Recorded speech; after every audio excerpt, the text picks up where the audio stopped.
சென்னை ராயப்பேட்டையில் உள்ள western college of arts and science சுதந்திர தின விழா போட்டிகள் நடத்தப்பட்டன.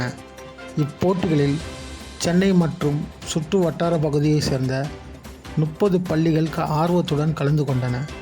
மொத்தமாக 174 மாணவ மாணவிகள் பல்வேறு போட்டிகளில் பங்கேற்று தங்களது திறமைகளை வெளிப்படுத்தின. பேச்சு போட்டி, கவிதை போட்டி, கட்டுரை போட்டி மற்றும் ஓவியப் போட்டி நடத்தப்பட்டன. மாணவர்கள் மிகுந்த ஆர்வத்துடன் போட்டி உணர்வுடன் பங்கேற்று தங்களது திறமைகளை வெளிப்படுத்தினர். போட்டிகளில் நிறைவு விழா பகல் 2 மணி அளவில் கல்லூரி அரங்கத்தில் சிறப்பாக நடைபெற்றது.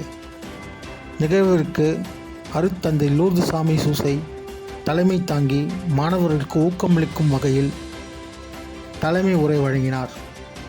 கல்லூரி முதல்வர் கிளெமெண்ட் கிங் வாழ்த்துரை வழங்கி சிறப்பித்தார். கல்லூரி பொருளாளர் திருமதி சுஜிதா சாமுவேல் சிறப்பாக விருந்தினர்களை சிறப்பித்தார்.